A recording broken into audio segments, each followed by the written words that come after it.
What's going on, car family? I'm Ben Wayne, and thank you for joining me in another video. Today is not the prettiest day, but I am testing out the 2024 Jeep Wrangler Rubicon 4xE, and even though this isn't an ideal day to do it, here we are. So if you've been with this channel for a while, you know that about 2 years ago, we did a full in-depth review on this vehicle. So if you want the nitty-gritty details, be sure to check that out. Here, we're going to go for a quick test drive. I'll tell you a little bit about the car. Unfortunately, I can't show off this power soft top that this thing has, which is a $3,300 option on a day like this. It's really incredible. So let's go ahead and talk about the exterior details. Starting up front, we get that traditional 7-slat grille. We have LED daytime running lamps, which make these little cool rings in the headlamps. That's a really nice touch. Modernizes the front of the Jeep a bit. We also have LED headlamps as well. Now, you'll notice that we do have blue accents all over this car. Of course, since this is a hybrid vehicle, they're going to give you those blue accents in the forms of the tow hooks up front and also just the blue accents throughout the vehicle. You'll notice that this one is fitted with a winch up front. That's an additional option. As priced, this vehicle is about $75,000. Base price is around $60,000, but with the options, we're looking at around $73,000. So we have a winch, and then of course we have a steel front bumper that has LED fog lamps incorporated into the design, picking up against that modern theme that Jeep is doing now, while sticking to these traditional looks. So I mentioned that this is a hybrid setup. So what we have underneath the hood is a 2-liter, 4-cylinder turbocharged power plant that works in sync with 2 electric motors. Your output is 375 horsepower, 470 pound-feet of torque, connected to an 8-speed automatic transmission. 0 to 60 can be found in just 6 seconds. I'm not going to test that today because we have all-terrain tires, and if you know a little bit about cars, all-terrain tires in the wet are just a notch above being better than bald tires. So that's something you want to be careful with on wet pavement. So from the front, we get those traditional Jeep looks that we've come to know and love. I will point out that the hood has dual heat extractors, which look pretty neat as well. Black and blue accents that go well against that silver paintwork. Now, coming to the side profile, the first thing that's attention grabbing are the 33-inch all-terrain tires that have 17-inch wheels in them as well. So the 17-inch wheels with black and silver accents really go well with those 33-inch all-terrain tires that help with your ground clearance. Your ground clearance, you're looking at about 10.8 inches of ground clearance on this particular vehicle. Now, your wheel fenders are painted as well. Love that look. It really gives a premium look to the overall style of this vehicle. And again, you're getting those traditional Jeep proportions. On the side profile, you notice that we do have the Rubicon branding that's been done in a blue accent. I think that's pretty nice. And then you have the charger port as well. So you're looking at about 2 hours on a level 2 charger to get it up to full. And you're looking at about 21 miles of range on full electric. So going full electric is pretty cool. I'll do that now. I don't know if you'll be able to tell the difference in the noise level with the rain, unfortunately.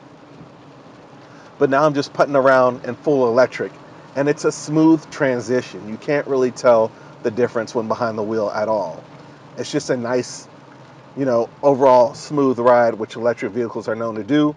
This is the best of both worlds, being that it's a hybrid. What a nasty day. So this is the best of both worlds, giving you that hybrid and electric capability. It makes me think, how long will it be before we see a fully electric Jeep Wrangler, right? A lot of people are pushing for electric these days, and it's interesting to see it in a platform like this, I must admit. But here we are nonetheless. So coming towards the rear of the vehicle, of course, we have a full-size spare, which we would expect in a vehicle of this caliber. You open up the rear door, you're looking at about 65 cubic feet of storage if you drop that second row. All right, let me go easy on the accelerator here to not break traction. And again, that electric power just slowly pulls you. It's real smooth. Now I'll go back into e-save mode, which allows me just to use the combustion engine, or I can go into a hybrid mode, which gives me a balance of both modes. So back to the back, of course, we have that full-size tire there. I love the LED tail lamps. They've been modernized, but they keep the traditional look of what we've come to know from Jeep. So it's still a vehicle that is very recognizable as a Jeep. Of course, you have the steel rear bumper and then the blue accents as well for those hooks. Now, talking about the handling a little bit, it handles like you would expect a Jeep to. This is not a sports car. It's not something you want to take fast around corners. This is something that's built to go on all terrain. If you want to go out on a trail and do some crawling, this would be the vehicle to do it, especially with that 10.8 inches of ground clearance, the all-wheel drive. You guys know what cars like these are capable of. Now, as far as the handling and the interior quality, there's a lot of road noise that comes into this vehicle. As you would expect, we have a soft top here, and the primary purpose of this vehicle, it isn't to provide a luxurious ride. So they're not trying to load this thing with tons of sound deadening. The fabric top, I can literally feel the raindrops hitting this top. It's not something that's insulated. I can feel each and every raindrop with my fingers here, which is quite interesting. But that doesn't make this vehicle any less cool.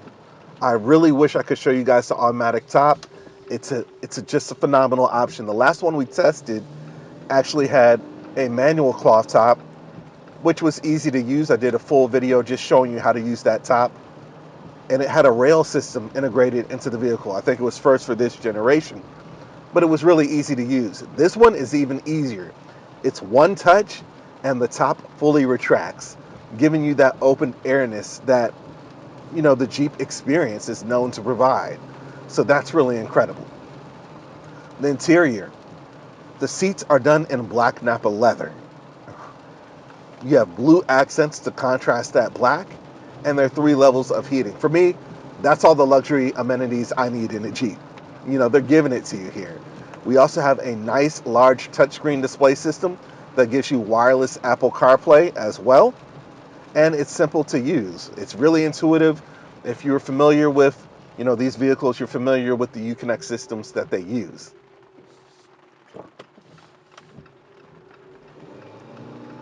Also on the dash, we do have blue contrast stitching to go with the blue theme of the vehicle.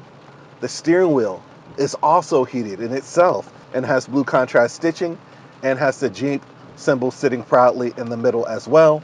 We do have, kind of a hybrid setup for your display system for your instrument cluster. So you have a digital screen in the center and then 2 analog gauges on either side. I think that's appropriate. I like the analog dials in a vehicle like this one, so I'm glad they kept that, but also modernized it by dropping that instrument cluster that's digital, that digital center screen there as well, giving you all the information you can need as far as, the hybrid system and whatnot. Also, the rear camera in this vehicle is pretty good. It's pretty sharp.